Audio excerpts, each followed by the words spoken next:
Let's go to Justin Emerson, the Las Vegas Sun.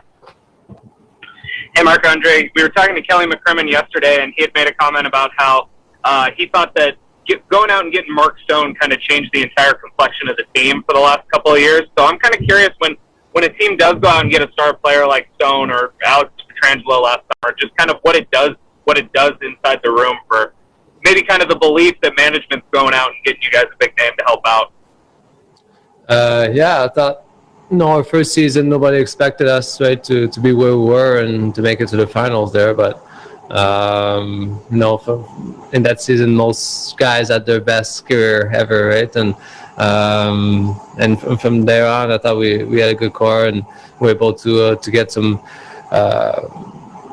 experienced guys, some guys that throughout this, in the next years after, right, that had a huge impact on our team, since their debut with us. And obviously Stone is our captain now, is our leader, and it's been awesome for us. Next question from Marc-Andre goes to Eric Angles with Sportsnet. Salut, Marc-Andre. Wanted to ask you about your teammate Max Pacioretty. You played against him for several years before he came over to your team. I'm wondering what you think has been the evolution in Max's game since he's come to Vegas. He looks like he's put up the best seasons of his career with you guys. No, I can't recall all of the season in Montreal. I know he's had many good ones, right? To me, he's always a guy that was dangerous on the net and has a tremendous shot, and he still does, right? I think him and Stoney created a great chemistry, and honestly, I don't know what's changed in his game. I don't think there's much. I just think his experience has been around for a while. It takes care of his body. He's always in great shape. Like I said, he's got a great shot, and it's been doing a great job for us. Next question today goes to Gary Lawless, Vegas Golden Knights. Hey, Mark. Montreal is obviously a place for goalies. A lot of history there. What's this stage mean to you? Nothing different. I think it's going there, trying to get a win. Trying to do well, trying to keep my team in the game when I play, and at bottom line, that's all matters. It's it'll be a little different than having as many fans there and stuff. We got used to it in Colorado and in Vegas, obviously, but the goal is the same, right? Always trying to win that one game and move on. Next, we'll go to David Shane, Las Vegas Review-Journal. I'm Marc-Andre. How is Montreal maybe a different challenge for you guys versus Colorado and Minnesota? Maybe their stars are in different places in the roster, maybe not like forwards and things like that. How is that different for you and for the team? I think the style of play might be a little bit similar to Mini, right? A little bit making it hard on our guys to get some room in the offensive zone and neutral zone and stuff. But obviously, Carey's been playing very well for them, and I don't know. Like I said, they've been playing very well defensively, not giving the other team too much, right? Too much time and space, and especially around their net and stuff. So. And their young guys have been good. Their old guys have been good, right? So I think there's a reason why this team is there now, and obviously they're very good, and it's going to be a great challenge for us. So we'll go to John Worrow, Associated Press. Hey, Marc-Andre. You're very familiar with the Canadians' rich history, and this past week they brought in Bob Gainey to give them some advice, and they can draw upon that kind of things. I mean, those kind of things where Vegas is a very new team. Does history in that sense matter in any way, knowing who the Canadians are? As you know, right, I was always a big fan of Montreal growing up and stuff, and even through my career, I always keep track of what they're doing and stuff. And like you said, they have such a huge history behind that team, right? And they've won many times before, and I'm sure it's nice for them to have guys like Mr. Gainey coming back and talking to them and stuff. But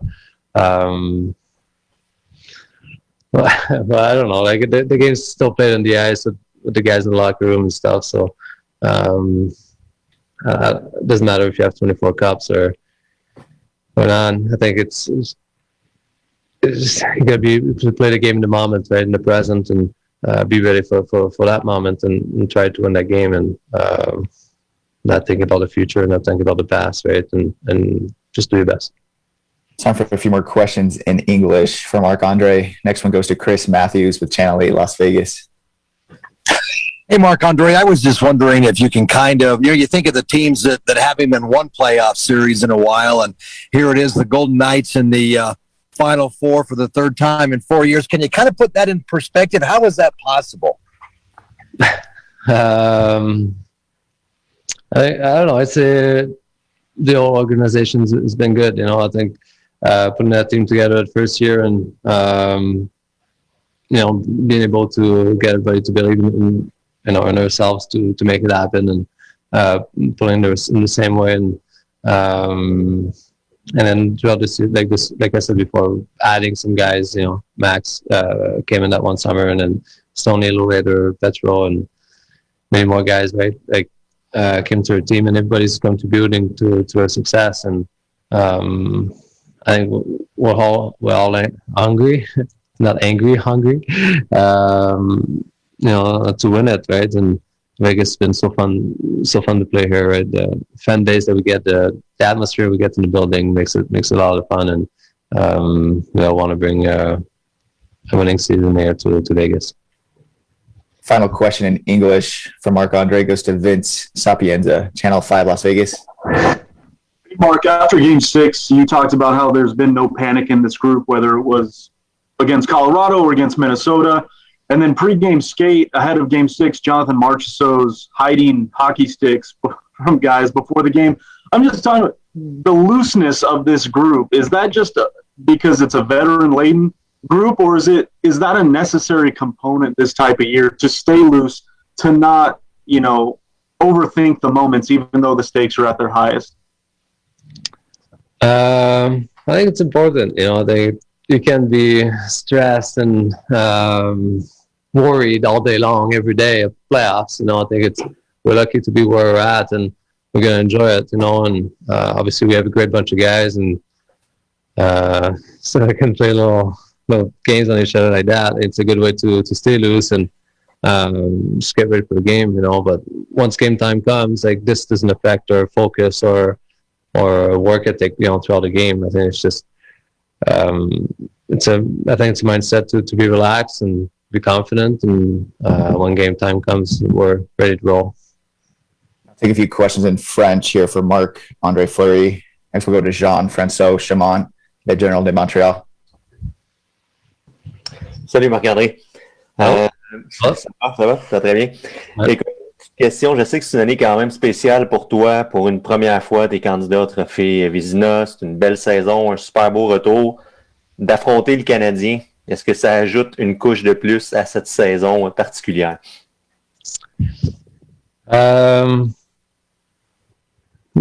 Plus ou moins, je te dirais que comme je disais en anglais tantôt, c'est peu importe l'équipe qu'on joue, ce qu'on est, je pense que pour moi, c'est important juste d'avoir la victoire, là, c'est de battre l'autre équipe ce soir-là. Puis c'est ça que mon focus est. C'est sûr qu'en jouant à Montréal, j'en entends plus parler un peu avec la famille, les amis, choses comme ça, mais j'essaie de pas faire plus un big deal que c'est, plus essayer de gagner un match comme que c'était Colorado ou Minnesota.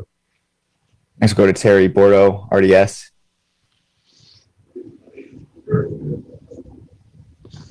Yes, thank you. Marc-André, oui, merci de prendre le temps, c'est bien apprécié.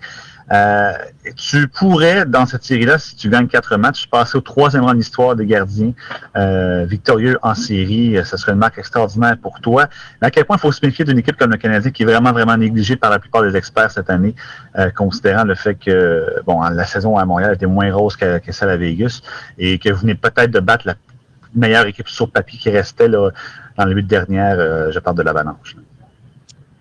Les Canadiens sont là, c'est sûr que c'est une bonne équipe. Des fois, la saison ne sera pas toujours comme tu veux. Ils ont des hauts, des bas, des blessures, des choses comme ça. C'est pas un calendrier évident non plus. Mais depuis le début des séries, ils jouent très bien. Ils ont battu une grosse équipe comme Toronto. Ils n'ont pas fait bien paraître Winnipeg non plus. Je pense qu'on s'attend à un gros challenge de notre côté. Peu importe ce que les experts en pensent. Pour moi, c'est une bonne équipe. Ils sont rendus ce qu'ils sont maintenant. Carey, c'est un excellent gardien. Leur défensive joue bien. C'est une équipe qui sont capables de fermer le jeu aussi pour ne pas donner trop d'occasion de marquer à l'autre équipe. Donc, ça va être un bon défi pour nous. From the press, Simon, go ahead. Bonjour, est-ce qu'on m'entend? Ouais. Salut Marc-André. On tend à l'oublier parce que ça fait longtemps, mais tu as déjà joué contre le Canadien en série en 2010. Question en deux volets. D'abord, quel souvenir tu gardes de cette série-là, dans la mesure où tu n'étais comme pas du bon côté de l'histoire puisque vous avez perdu? Et comment tu sens que tu as évolué comme gardien et comme athlète depuis ce temps-là? Ce que je me souviens, c'est qu'on l'a perdu. C'est ce qui me reste en mémoire. Depuis ce temps-là, je pense que j'ai eu des hauts et des bas dans ma carrière, puis dans les 11 dernières années aussi. Je pense, en tant que personne, en tant que gardien, j'ai acquis l'expérience là-dedans. Je suis une personne un peu plus, un gardien un peu plus relax peut-être, j'espère, j'aime le penser, mais qui a encore le désir de gagner, c'est sûr. I'll take one final question today from Marc-Andre Fleury. It goes to Marc-Antoine Gaudin, The Athletic. Thank you. Bonjour Marc-André. Je sais que quand il est question de deux équipes qui s'affrontent qui ont chacune des bons gardiens, il y a comme un narrative qui se développe de dire ça va être un duel de gardiens. Puis à chaque fois, les gardiens disent c'est pas juste un gardien contre l'autre, c'est deux équipes qui s'affrontent. Mais cela étant dit, qu'est-ce que c'est que est-ce qu'il y a une motivation supplémentaire à affronter un gars comme Carey Price? Un peu dans ce que tu viens de dire, que je l'affronte pas vraiment. Moi, faut que je pense à leurs joueurs qui sont qui essaient de scorer contre moi. C'est les autres mon problème. C'est sûr que Carey, pour moi, c'est un excellent gardien. J'ai beaucoup de respect pour lui. Mais en bout de ligne, c'est les Golden Knights contre les Canadiens de Montréal. Puis, peu importe qui joue dans le filet, j'essaie juste d'essayer de voir gagner ce match-là. Thanks, Marc-Andre. You're welcome.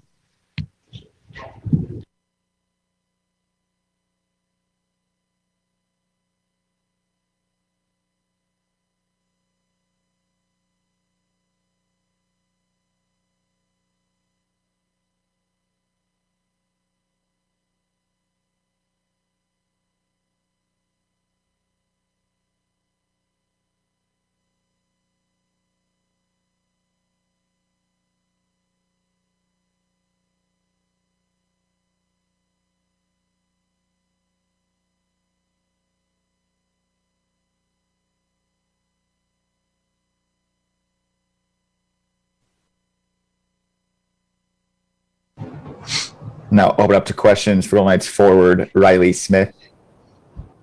We'll pause a moment for a few questions to come through this morning. For Riley, start with Eric Engels from Sportsnet. Hi, Riley. Just wondering how much have you paid attention to what the Canadians have done, and how do you view the challenge of trying to score on Carey Price? I think everyone watches pretty much most of the playoff games, at least catches part of them. They've done a good job. They play a pretty stingy defensive style and wait for their opportunities. So you have to be patient. You have to be diligent with the puck. And like you said, they have a good goaltender over there. So you have to make sure you're making life difficult on them and capitalizing when you get the opportunities. Next question this morning goes to Ben Goetz with the Las Vegas Review-Journal.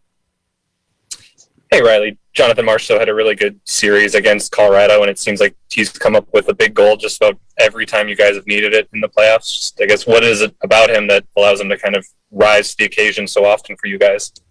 Yeah, he's a big game player. He plays with a lot of confidence, and he's not afraid to put the puck on the net in any scenario. So it's good for him and good for our team to see him be rewarded like he was in the last series.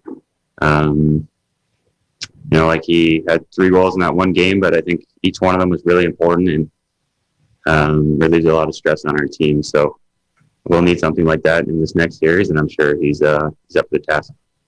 We'll go to Justin Emerson from the Las Vegas Sun.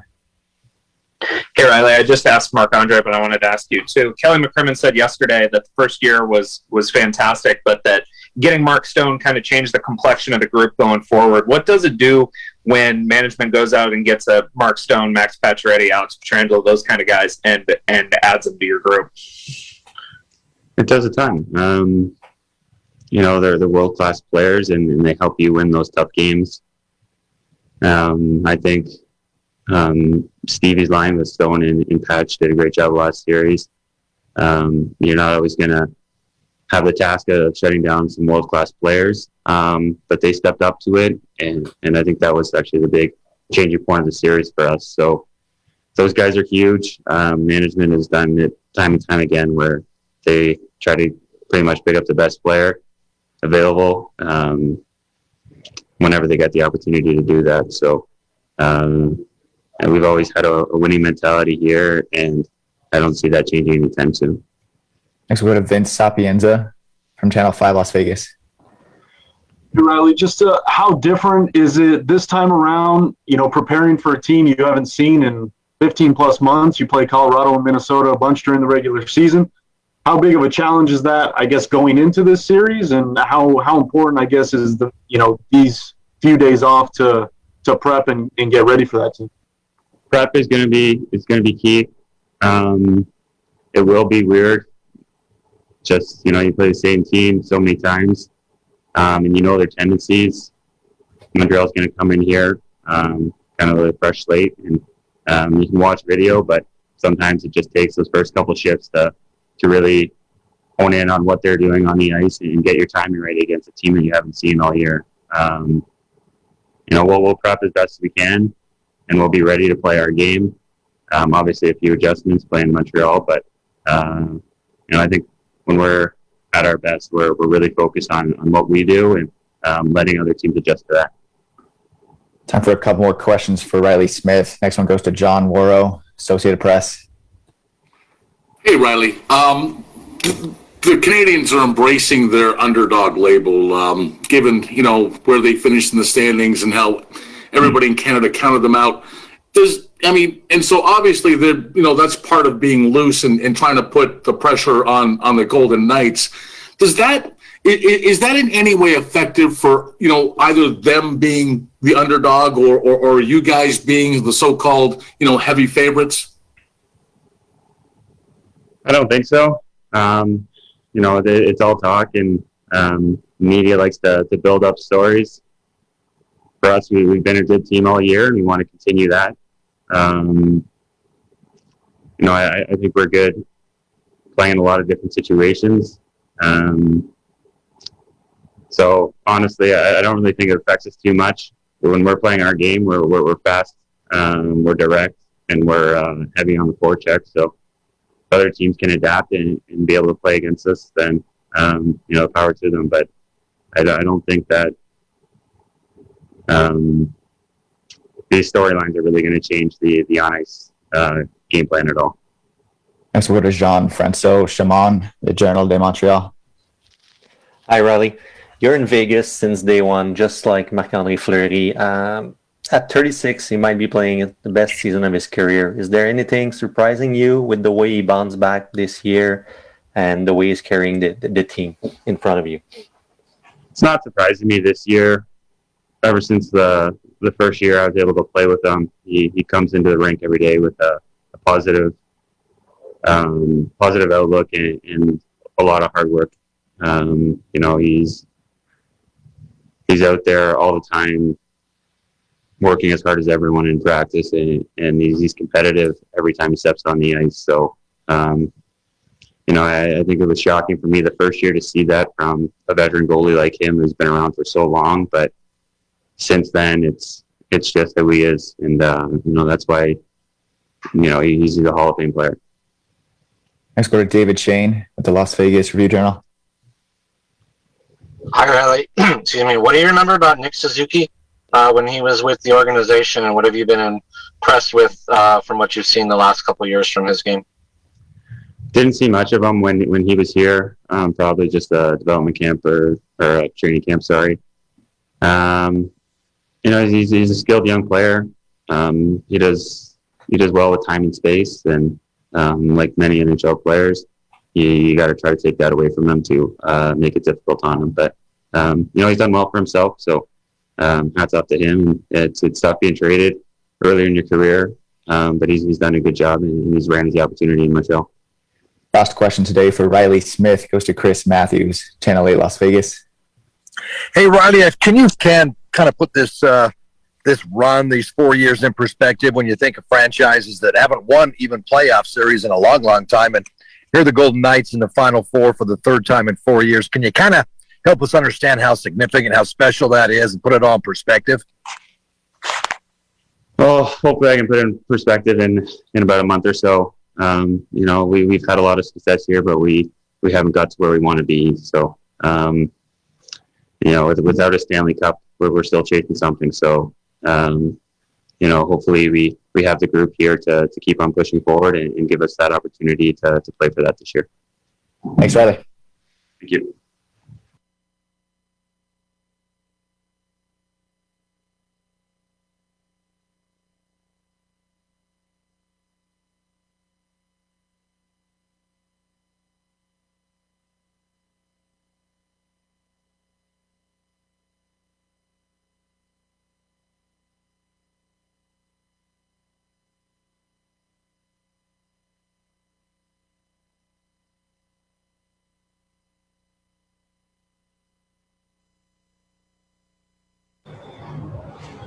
Now up to questions for Golden Knights defenseman Alec Martinez. We'll start with Ben Goetz, Las Vegas Review-Journal. Hey, Alec. Just what's the feeling like preparing for a team that wasn't in your division and that you basically haven't seen in person all season? Yeah, I mean, it's obviously different. I think that that can be said for a lot of things this year. But I think that guys are familiar with them. I mean, we playoff time when you're not on or you're not playing games on game days, you're usually watching the games in between. And I guess with the nature this year, not really being able to go out much, you stay inside and you probably you end up watching a little bit more hockey than maybe normal. But so we're familiar with them. But yeah, I mean, obviously it's different having not played them this year. It's everyone's dealing with the same situation, and you just go with it. Next, we'll go to Justin Emerson from the Las Vegas Sun. Hey, Alec, we haven't seen you at practice since the postseason started. Obviously, you haven't missed a game, though. So how tough is it this time of year physically on the body and making sure that you get kind of as much rest as you can, make sure you're ready to go for games? Yeah, I mean, everyone's going through the same thing. It's playoff time, and you got to get your rest when you can. Like I mentioned, everyone's going through it. Is the playoff time? It's tough physically, it's tough mentally, and it's how you manage it. Everyone's got bumps, bruises, and that's the nature of the game, and especially this time of year. And we've got a great staff to help us along with all that, and they've been great. You just try to get your rest when you can, and get away from the game when you can, mentally. Try to stay even keel. I think it's obviously an emotional time of year, and and getting that time away and that rest is important. Next question goes to Eric Engels, Sportsnet. Hey, Alec. You spent several years in front of one of the most competitive goaltenders in the National Hockey League, in Jonathan Quick. And while you were doing that, Marc-Andre Fleury certainly honed his reputation as one of the best teammates around there. I'm wondering how your expectations have kind of matched up with what you've witnessed in being a teammate of Fleury's and how much he helps carry your group? I mean, yeah, he's, well, I guess to touch on your first part of your question, I mean, I've been incredibly fortunate throughout my career to play in front of a lot of really good goaltenders. Obviously, Quickie being one of them, but I mean, Flower, he's such a huge part of this team, both on and off the ice. You know, before I played with him, I had only heard good things about him. And, you know, now having played with him for, a year and a half, whatever it's been, you know, I've got nothing but good things to say. And I mean, obviously this year, seems like he breaks a record every other night. So obviously really happy for him that way. And, you know, getting recognized for his play. I mean, that's easy stuff to see. He's obviously an incredible goaltender. You know, he has been for a long time. He's got a lot of personal and, you know, team accolades, but, yeah, I mean, the guy that he is in the room, he's awesome. I mean, he's, you know, he's a bit of a prankster, which I'm sure you've heard. You know, he's a great guy. He's a great family guy. You know, and it's important to have that in the room. You know, the little pranks or picking a guy up when he's down, things like that.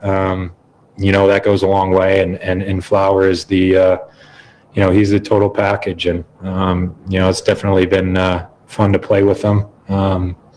Certainly bailed me out and the rest of us out, you know, more than once. So, but yeah, I mean, I guess I'm just repeating myself, sound like a broken record, but overall just, you know, an awesome guy to have both on and off the ice.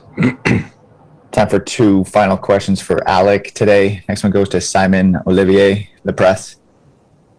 Hey Alec, on the same subject about Marc-André Fleury, what makes him different or special on the ice? You as a defenseman, what kind of communication you have with him? What is distinctive about his play or his presence on the ice?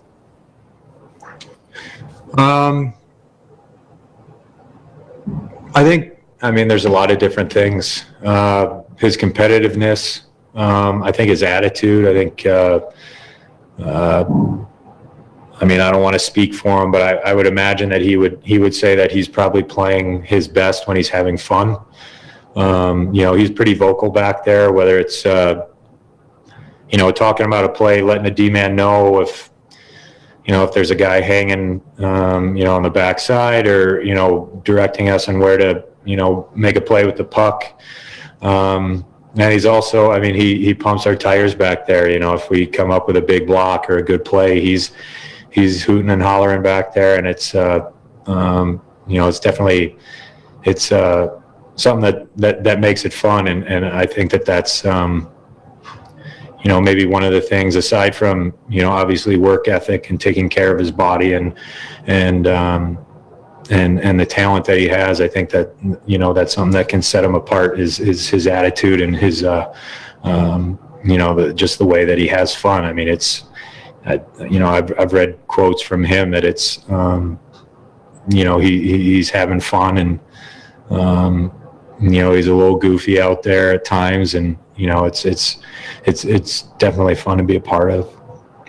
Final question today for Alec Martinez comes from David Shane, Las Vegas Review-Journal. Hi, Alec. We see the block shot numbers for you, and we've heard the team that referred to you as warrior and all of that. How much, I guess, do you take pride in that? How hard is that to take on that role and be the guy, you know, who's putting their body on the line in that way? Well, I mean, it's not just me. You know, you look at, I guess just this series alone, I mean, we've had a lot of big blocks in big time moments from a lot of different guys. And I think that's something that, you know, you obviously need this time of year. And, you know, sometimes it's not necessarily a goal. It's something different. That's the difference between winning and losing. And, as far as the nickname stuff, I mean, I hate it, but if it brings the guys together and they get a good laugh, then so be it. But it's not just me; it's everyone is putting their body on the line, and That's what you got to do this time of year. Thanks, Alec. Yep.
I'll take questions for Golden Knights head coach Pete DeBoer.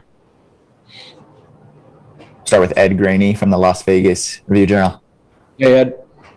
Pete, Kelly talked yesterday about Alex Pietrangelo and maybe things people don't see, intangibles, making room for guys, breaking up plays. Was that kind of lost this year in perhaps the analytics or numbers people see to judge performance on him? You know what, Ed? I think, the sheer point production number, I think people focused on too much. I think his analytics were excellent. When you dug down below the actual stat line of goals, assists, points, his analytics were great. He was quality, high danger shots, as many as he's had in the past. His defensive and offensive metrics were all really good compared to the previous year, even in St. Louis when he had double the points. So we knew there was a real good foundation to his game. He just the pucks weren't going in, and you have years like that. But to his credit, he stuck with it. He didn't get frustrated, and he's come up huge here. Next question for Pete today goes to Justin Emerson, Las Vegas Sun. Hey, Justin. Hi, Pete. Kelly said yesterday that he thought that after the inaugural season that acquiring Mark Stone really changed the dynamic of the team moving forward. Obviously, you weren't here for that, but you were here when Pietrangelo came in. So how much does it kind of change the locker room, the feel around the team when management goes out and gets a star player and adds it to the group? Yeah, well, first off, it shows you where management's focus is, and that's on winning immediately and quickly.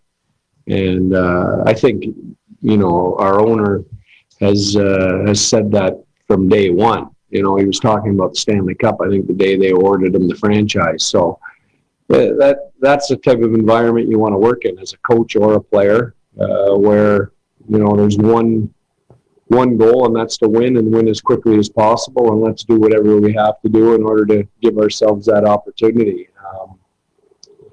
And one great player, the addition of one great player like that to anybody's team makes a huge difference, or the subtraction of one great player. I was coaching New Jersey when Parise and Kovalchuk left in free agency. We went from a Stanley Cup finalist to missing the playoffs. I was in Florida when Jay Bouwmeester left in free agency at the height of his career. And we went from knocking on the door of the playoffs to non-existent. So, the right player and those type of players change the trajectory of your franchise. Next, we'll go to Ben Goetz from the Las Vegas Review-Journal. Hey, Ben. Hey, Pete. Just what was it like turning on the tape of someone not from the West Division and the team that you haven't actually played all year? Yeah. It was funny. As coaches, we still watch a lot of hockey and, obviously tuning into the Toronto series and stuff. So I had seen Montreal. It was funny when we presented to the players today because, I think in their downtime, they're not watching as much hockey as we are as coaches. So, for a lot of them, having not played them and a lot of them not having even seen them this year, it was definitely interesting to hear some of the responses. It just, such an abnormality that you wouldn't have tape on a team at some point during the year that you had played. And, we had to go back and, we're obviously looking at them playing other teams. They brought a new coach partway through the year, so you can't even use last year's tape against them, with any kind of substance. So it was interesting, but we'll work through it. Time for a few more today with Pete DeBoer. Next one goes to Gary Lawless, Vegas Golden Knights. Hey, Gary. Hey, Pete. Congratulations on getting to the semifinals, first of all. That's kind of the theme of the question here. The two Ryans have been, your whole staff has dominated the semifinals over the last 4 years. Either the two Ryans have been there, or you and Steve have been there, or the four of you have been there together. Just a moment maybe to talk about your staff and what they're good at. Yeah, it's interesting when I saw that stat. You don't even realize. You're so in the moment with the group you're with. You forget that you've been to this point a few years. What you do remember is not getting past this point. The years the 1 year we did in San Jose and New Jersey and got to the final. I'm sure Ryan and Ryan, and they still talk about the first year here where they pushed through the semi and got to the final. But you remember getting stopped at this point too last year in the bubble. And so, we're, and for us in San Jose, I think it was St. Louis on their way to their cup 2 years ago. So, I think you want to make sure you enjoy the fact that there's only 4 teams left, that it takes a lot of heavy lifting to just get to this point. At the same time, you want to make sure that if you get this far, that you're pushing through and advancing again. So that's a fine line you walk. I think as coaches, we don't get to reflect on successes really until later. You're in the day-to-day moment. We're working on Montreal. We're getting ready for what they're going to throw at us. And, you don't really think about the successes or the failures of the past until after the season ends and you get a chance to do that. But excellent staff.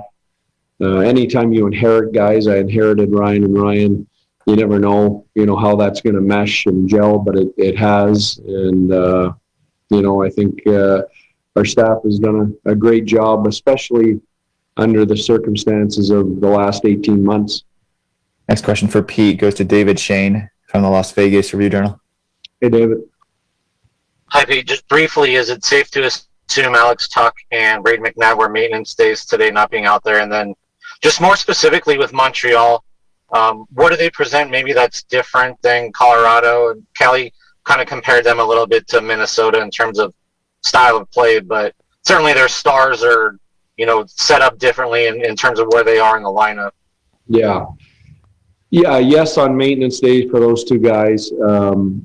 Montreal, I mean, you're foolish if you look at their record and make a judgment on them. They've beaten two very good teams, and really the last 7 games, the 4 against Toronto after they got down 3-1 and the 4 against Winnipeg, so 8 games. They've been lights out. They've gone to another level. So, you got a lot of respect for their game and how they're playing. They're playing with a lot of confidence. They've got a world-class goalie, and, it's going to be a great test. You don't get this far, any team, without being a good team and beating very good teams. So, as far as comparisons, every team brings a few different things. I think when I look at this team, they've got a nice blend of physicality on defense and a world-class goalie, and then, speed and pressure up front. Excuse me. Take 3 more questions today for Pete. Next one goes to Jerry Beach with Forbes. Hey, Jared. Hey, Pete. I'm on the East Coast, so greetings from your old haunts. I'm on Long Island, and I have a 2-part question. I'll be quick. This is the first time since 1992 that 3 teams have made repeat trips to the Final Four. Are you surprised to hear that? And then I have a follow-up. With what's gone on in the world in the last 18 months, I'm not surprised that we've got some firsts. I can tell you that it's not easy getting this far, and I don't know if the fact that we were in the bubble last year and no one was traveling to go as deep as we did, that maybe that was helpful, because the year after a long run is always tough because of what that takes out of you. That's the only thing I can think of. I'll take 2 final questions for Pete. Next one goes to Eric Engels, Sportsnet. Yeah, Eric. Hi, Pete. Fair or not, Max Pacioretty had a reputation, left Montreal with a reputation of not being able to perform to the height of his abilities in the playoffs. I think it's somewhat unfair because he didn't have quite the variety of scoring beside him that he has here in Vegas. How has he deconstructed that narrative with your team? Because it seems clear he has. Yeah, I mean, if you watch our team this year with Max Pacioretty out of the lineup for the first 6 games against Minnesota, there was long stretches where we struggled to score, and against a big, heavy, hard playoff team. Max jumps back in and for Game 7 scores, and then we play the best team in the league on paper and in the standings in the second round, and he's a factor every night for us. So I think you grow and mature as a player, and you add layers to your game, and every year you have success, you want to build on that, and every year you don't, you want to learn from it. And I think the one thing about Max that I've been impressed with is he's a student of the game. He wants to get better, and he's not, because he's 32 years old, 33 years old. He's not. He wants to add things to his game in order to stay relevant. Final question today for Pete goes to Jean-Francois Chamon, Le Journal de Montréal. Hey, Jean-Francois. Hey guys, thank you. If you want to go easier, you can go with JF. I know French name might be tough, so JF will be good. Just a quick one, Pete. I'd like to ask you a quick question about Marc-André Fleury. The emotion, it can be a good thing, but it can also be hard. Do you think Marc-André, for him facing Montreal, where he's coming from, might be a tricky thing, or you think he's going to be driving to that fuel? You know what? I think, JF, that 10 years ago, it might have been tricky. A young goaltender, just getting into the league or early in his career, for sure that that situation could be overwhelming. I think I think you've got an experienced guy that's got multiple Stanley Cups, and he's been in these situations before. For me, that's not a concern. He's more than prepared to deal with all that. Thanks, Pete. Thank you.